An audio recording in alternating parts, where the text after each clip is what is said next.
Hello everyone, welcome to our channel. আজকে তোমাদের time and work থেকে কিছু অঙ্ক করাবো। প্রথমে আমি বেসিক কনসেপ্টটি ক্লিয়ার করার চেষ্টা করব, ঠিক আছে? টাইম অ্যান্ড ওয়ার্কের এটা আমার প্রথম ক্লাস। এইভাবে কন্টিনিউ ক্লাস চলতে থাকবে, ঠিক আছে? দেখো, টাইম অ্যান্ড ওয়ার্ক, এখানে তিনটি বিষয়ের কনসেপ্ট তোমাকে জানতে হবে। সেই তিনটি কি কি? প্রথম হলো লোক সংখ্যা, তারপর হলো সময়, এবং তারপর হলো কাজের পরিমাণ, ঠিক আছে? এই তিনটি বিষয়ের মধ্যে তোমাকে সম্পর্ক খুঁজতে হবে প্রথমে। এটা কোন সম্পর্কে আছে, সরল সম্পর্কে আছে না ব্যস্ত সম্পর্কে আছে, এটা তোমাকে খুঁজতে হবে। এখানে প্রথমে মনে করো আমি লোক সংখ্যাকে স্থির ধরলাম। মানে লোক সংখ্যাকে স্থির ধরলে যদি কাজের পরিমাণ বেশি হয় তাহলে তোমার সময়টা বেশি লাগবে, এবং কাজের পরিমাণ যদি কম হয় তাহলে সময়টা কি লাগবে, কম লাগবে। মনে করো 5 জন লোকে একটা পুকুর কাটবে, অর্থাৎ একটি পুকুর কাটতে 5 জন লোকের 7 দিন সময় লাগে, ঠিক আছে? এবার লোক সংখ্যা যদি স্থির থাকে, অর্থাৎ সেই 5 জন লোকেই পুকুরের অর্ধেকটা কাটতে, মানে পুরো পুকুরটা যদি 7 দিন লাগে, তাহলে অর্ধেক পুকুরটা কাটতে সময়টা কি লাগবে, বেশি লাগবে না কম লাগবে? অবশ্যই কম লাগবে, ঠিক আছে? তাহলে 1 নাম্বার কনসেপ্ট হলো লোক সংখ্যা যদি স্থির থাকে, লোক সংখ্যা যদি স্থির থাকে তাহলে সময় ও কাজের মধ্যে সরল সম্পর্ক হয়, ঠিক আছে? এটা 1 নম্বর সম্পর্ক। সময় ও কাজের মধ্যে সরল সম্পর্ক হবে কখন? যদি লোক সংখ্যা স্থির থাকে। সরল সম্পর্ক কথার অর্থ কি? যদি সময় বেশি লাগে তাহলে কাজটা বেশি করতে পারবে, এবং যদি সময় কম লাগে তাহলে কাজের পরিমাণটাও কমবে, ঠিক আছে? এটা হলো সরল সম্পর্ক। আর কখন ব্যস্ত সম্পর্ক কথাটির অর্থ হলো মানে একটা বেশি লাগলে আরেকটা কম লাগবে, অর্থাৎ একটি কম লাগলে আরেকটি বেশি লাগবে। এটা হলো ব্যস্ত সম্পর্কের কনসেপ্ট, ঠিক আছে? আর সরল সম্পর্ক মানে দুটি একসাথে বাড়বে অথবা দুটি একসঙ্গে কমবে, সেটাই হয় সরল সম্পর্ক। এবার 2 নম্বরে লিখলাম যদি সময় স্থির থাকে। সময় স্থির থাকলে, যদি সময় স্থির থাকে তাহলে লোক সংখ্যা আর কাজের পরিমাণের মধ্যে কি সম্পর্ক হবে বলো? লোক ও কাজের মধ্যে সময়টা স্থির। সময় স্থির থাকলে মনে করো একটা কাজ 5 ঘন্টায় করবে, 6 জন লোকে কি করতে পারো, 6 জন লোকে 7 মিটার 7 মিটার পুকুর কাটতে পারো, ঠিক আছে? 6 জন লোকে 5 ঘন্টায় 7 মিটার পুকুর কাটতে পারো। এবার লোক মনে করো 4 জন দিয়ে দিলাম। লোক মনে করো 4 জন দিয়ে দিলাম। 4 জন লোকে এবার সেই সময়ে, অর্থাৎ 5 ঘন্টার মধ্যেই কতটুকু কাজ করতে পারবে? 7 মিটার করতে পারবে না 7 মিটারের বেশি না কম? অবশ্যই কম করতে পারবে। 4 জন লোকে সেই 5 ঘন্টার মধ্যে তাহলে কম কাজ করবে, অর্থাৎ এখানে কিন্তু 7-এর থেকে কম হচ্ছে, কম পরিমাণ কাজ করতে পারবে, ঠিক আছে? তাহলে দেখো এখানে কমেছে লোক সংখ্যা, কাজের পরিমাণও কিন্তু কমেছে, অর্থাৎ সময় যদি স্থির থাকে তাহলে লোক আর কাজের মধ্যে সরল সম্পর্ক হয়, ঠিক আছে? এবার 3 নম্বরে কি স্থির রাখবো? কাজের পরিমাণ।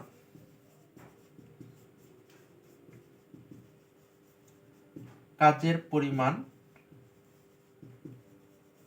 স্থির থাকলে, কাজের পরিমাণ যদি স্থির থাকে তাহলে লোক ও সময়ের মধ্যে কি সম্পর্ক হবে দেখি। মনে করো একটি পুকুর কাটতে হবে একটি পুকুর কাটতে হবে 5 জন লোকে 7 ঘন্টা সময় লাগে। ঠিক আছে, এবার 5 জন লোকে 7 ঘন্টা সময় লাগে। এবার পুকুরের হাফ অংশ কাটবে,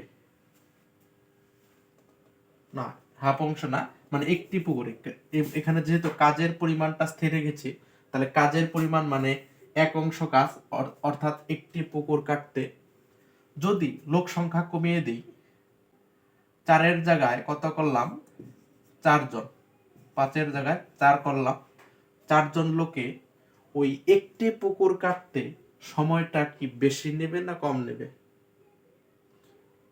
অবশ্যই কি নেবে? বেশি নেবে। লোক সংখ্যা কমে গেলে সময়টা কি লাগবে? বেশি লাগবে। ঠিক আছে, এর থেকে বেশি লাগবে, অর্থাৎ সাপোজ ধরলাম 8 ঘন্টা লাগবে। ঠিক আছে, মানে 7-এর থেকে বেশি লাগবে। তাহলে এখানে কমেছে, ওইখানে বেশি লেগেছে, একটা কমলে আর একটা বাড়লে এটা কি সম্পর্ক হয়? ব্যস্ত সম্পর্ক হয়। ঠিক আছে, তাহলে ব্যস্ত সম্পর্ক একটার ক্ষেত্রেই হয়, এটা মনে রাখবে। কাজের পরিমাণ যদি স্থির থাকে তাহলে লোক এবং সময়ের মধ্যে কি সম্পর্ক হয়? ব্যস্ত সম্পর্ক। লোক কম লাগলে সময় বেশি লাগবে, এবং লোক বেশি থাকলে সময়টা কম লাগবে।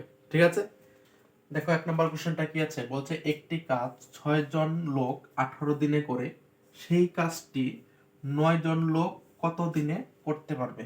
ঠিক আছে, তাহলে এখানে কি স্থির আছে? একটি কাজ এবং বলছে সেই কাজটি, অর্থাৎ কাজের পরিমাণ স্থির আছে। এবার আমি কি বলছিলাম, কাজের পরিমাণ যদি স্থির থাকে তাহলে সবসময় ব্যস্ত সম্পর্ক হয়। ব্যস্ত সম্পর্ক অর্থাৎ কথাটির অর্থ কি, যদি লোক বেশি লাগে, মানে প্রথমে যে লোক লাগতো, পরের বার যদি লোক বেশি নিয়োগ হয় তাহলে সময়টা তার উল্টোটা লাগবে, অর্থাৎ কম লাগবে। এবং যদি লোক কম লাগে তাহলে সময়টা কি লাগবে? বেশি লাগবে, অর্থাৎ একদম পুরোটা উল্টো সম্পর্ক। ঠিক আছে, এটাই হলো ব্যস্ত সম্পর্ক। ঠিক আছে, এবার এবার মনে করো বাঁ দিকে লিখলাম লোক সংখ্যা এবং ডান দিকে লিখলাম দিন সংখ্যা। প্রথমে কতজন লেগেছিল? 6 জন লোক কদিনে কাজ করতে পারে? 18 দিনে কাজ করে। বলতে সেই কাজটি 9 জন লোক কত দিনে করতে পারবে? আমি ধরে নিলাম x দিনে করতে পারবে। তাহলে x এর মান নির্ণয় করতে হবে। x সমান সমান যেটা একা আছে সেটা আগে লিখবে, তারপর গুণন চিহ্ন দেবে, এবার হিসাব করবে। ঠিক আছে, মনে করো তুমি ব্যস্ত সম্পর্ক এবং সরল সম্পর্ক ভুলে গেলে, কিন্তু বেসিক কনসেপ্ট তো জানা আছে, তাই না? মানে একটা যে ধারণা সেটা তো অবশ্যই জানা আছে। যেমন 6 জন লোক একটা কাজ করতে যদি 18 দিন সময় লাগে, 9 জন লোকে সেই কাজটা করতে দিন সংখ্যা কি অবশ্যই কি লাগবে? বেশি লাগবে না, না কম লাগবে? 9 জন লোক সেই কাজটা করতে, না সরি, কম লাগবে। ঠিক আছে, কম দিন লাগবে। 6 জন লোকে যদি 18 দিন লাগে তাহলে সেই কাজটি যদি 9 জনে করে তাহলে দিন কি লাগবে? কম লাগবে। দেখো এখানে লোক বেড়েছে, এখানে সময় কমেছে, অর্থাৎ ব্যস্ত সম্পর্ক হয়েছে। ব্যস্ত সম্পর্ক কথাটির অর্থ হলো এখানে যে একটা ভগ্নাংশ তৈরি হবে সেই ভগ্নাংশটি সবসময় একের ছোট হবে। একের ছোট কথাটির অর্থ হলো উপরে লবে ছোট সংখ্যা যাবে এবং নিচে হরে বড় সংখ্যা হবে। বড় সংখ্যা দিয়ে ছোট সংখ্যাকে ভাগ করলে ভগ্নাংশটি একের কম হয়, দশমিক দিয়ে শূন্য আনতে হয়, তাই একের কম হয়। ঠিক আছে, তাহলে ব্যস্ত সম্পর্ক কথাটির অর্থ কি বললাম, মানে ভগ্নাংশটি একের ছোট হয়। আর সরল সম্পর্ক কথাটির অর্থ হলো সেই ভগ্নাংশটি একের বড় হয়। তাহলে এখানে ভগ্নাংশটি কি হবে? একের ছোট হবে। এবার ছোট মানে কি? ছোট সংখ্যা উপরে যাবে, এই যে 6 আর 9 আছে, 6টা উপরে যাবে আর নিচে কত হবে? 9। ঠিক আছে, এবার মনে করো এই ব্যস্ত সম্পর্ক একের ছোট না বড় এটাও যদি ভুলে যাও, তাহলে দেখো এইবার আলাদা একটা প্রসেসে করছি। 6 জন লোকে 18 দিন সময় লাগে, 9 জন লোকে কম দিন সময় লাগে, ঠিক আছে, যদি কম লাগে এখানকার কমটা উপরে যাবে, 6 আর 9 কোনটা কম, 6 কম, 6 ছোট সংখ্যাটি উপরে যাবে, কমটা উপরে এবং এই বেশিটা কি যাবে নিচে। এবং যখন এখানে বেশি দিন হবে তখন এই বেশিটা উপরে যাবে এবং কমটা নিচে আসবে। ঠিক আছে, এখানে যেহেতু সময়টা কম লাগবে তাই কমটা উপরে গেল এবং বেশিটা নিচে আসলো। ঠিক আছে, বেশি লাগলে বেশিটা উপরে অর্থাৎ বড়টা উপরে এই দুটি সংখ্যার মধ্যে, এবং যদি সময়টা বেশি লাগে, সময় বা লোক যাই থাকুক না কেন, যদি এখানে বেশি লাগে বা বেশি বের করতে হয় তাহলে বড়টা উপরে যাবে। ঠিক আছে, এবার কাটাকাটি, 9 দুগুণে 18, তাহলে 6 দুগুণে 12 দিন লাগবে। অর্থাৎ দেখো প্রথমে 18 দিন লাগতো, এবার যদি 9 জনে করে কদিন সময় লাগে, 12 দিন। তাহলে অ্যান্সার কত হবে, 12 দিন। এটাই হবে অ্যান্সার। ঠিক আছে, 2 নম্বর অঙ্ক দেখো। দেখো 2 নম্বর অঙ্কটি কি আছে, বলছে 10 জন লোক 10 দিনে 10টি শাড়ি বুনতে পারে, তাহলে 20 জন লোক 20 দিনে কয়টি শাড়ি বুনবে। ঠিক আছে, তাহলে প্রথমে কি লিখবো, লোক, তারপর দিন, তারপর শাড়ি বোনা অর্থাৎ কাজের পরিমাণ। ঠিক আছে, তাহলে 10 জন লোক 10 দিনে 10টি শাড়ি বুনে, তাহলে 20 জন লোক 20 দিনে কয়টি শাড়ি বুনবে, এটা কি ধরলাম, x ধরলাম। অতএব x সমান যেটা x এর উপরে অর্থাৎ একা থাকবে সেটি আগে লিখবে, তারপর গুণন চিহ্ন দেবে। আগের বার এখানে 2টি বিষয়ের মধ্যে সম্পর্ক ছিল, এবার 3টি বিষয়ের মধ্যে সম্পর্ক আছে, কিন্তু তোমরা 2টির মধ্যে সম্পর্ক তৈরি করে এক একটা ভগ্নাংশ বানাবে। এখানে 3টি সম্পর্ক আছে তাই 2টি ভগ্নাংশ হবে। ঠিক আছে, যেটা বের করতে বলবে তার সঙ্গে 2বারই সম্পর্ক বানাবে। এখানে শাড়ি বুনতে পারবে কয়টি এটা জানতে চেয়েছে, তাই শাড়ির সঙ্গে দিনের একবার সম্পর্ক হবে এবং আবার লোকের সঙ্গে শাড়ির সম্পর্ক হবে। ঠিক আছে, যেটা বের করতে বলে তার সঙ্গে সম্পর্ক হবে বারবার। ঠিক আছে, শাড়ির সঙ্গে দিনের এবং শাড়ির সঙ্গে লোকের। প্রথমে দিনের সঙ্গে শাড়ির সম্পর্ক তৈরি করি। তাহলে যখন দিনের সঙ্গে শাড়ির সম্পর্ক নির্ণয় করব তখন লোকটাকে স্থির ধরতে হবে, এটা ধ্রুবক, মানে লোক সংখ্যা স্থির, এটা তোমাকে মনে মনে ধরে নিতে হবে। এবার দেখো 10 দিনে যদি 10টি শাড়ি বুনে তাহলে 20 দিনে কয়টি শাড়ি বুনবে, কম বুনবে না বেশি বুনবে। আমি আবার বলছি লোক সংখ্যা কিন্তু একই পরিমাণ লোক সংখ্যা ধরতে হবে। মনে করো লোক সংখ্যা 1 জন ধরলাম, এখানে 10 আছে তো 1 জন, এটাও 1 এটাও 1 ধরে নিতে হবে, লোক সংখ্যা স্থির। তাহলে 10 দিনে 1 জন লোক বা 10 জন লোক, মনে করো 1 ধরে নিলাম, 10 দিনে 10টি শাড়ি বুনতে পারে, তাহলে 20 দিনে সেই 1 জন লোক কি বেশি বুনবে, তাই না? তাহলে বেশি বুনবে মানে এই দুটির মধ্যে বড় সংখ্যা উপরে যাবে এবং ছোট সংখ্যাটা নিচে আসবে। যেহেতু বেশি শাড়ি বুনতে পারবে তাই বড়টা উপরে। এইবার লোক আর শাড়ির মধ্যে সম্পর্ক নির্ণয় করব। এবার দিনটা স্থির ধরবো, দিনটা কি ধরবো, স্থির। তাহলে 10 জন লোকে শাড়ি বুনতে পারে 10টি, 20 জন লোকে শাড়ি কি বুনতে পারবে, বেশি বুনতে পারবে, তাই এই বেশিটা উপরে যাবে এবং নিচে আসবে 10।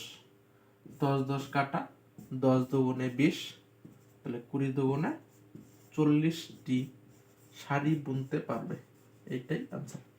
ঠিক আছে, তাহলে এই দুটি অঙ্কই করালাম। যদি ক্লাসটি ভালো লাগে অবশ্যই সাবস্ক্রাইব করে দিও এবং বন্ধু বান্ধবদের মধ্যে শেয়ার করে দিও, এবং এই রকম নতুন নতুন ক্লাস পেতে অবশ্যই চ্যানেলটি সাবস্ক্রাইব করে দিয়ে পাশে থাকা বেল আইকনটি ক্লিক করে রাখো। ঠিক আছে, কারণ যখনই আমি নতুন কোনো ভিডিও আপলোড করব সবার আগে তোমার কাছে পৌঁছে যাবে। ঠিক আছে, ধন্যবাদ।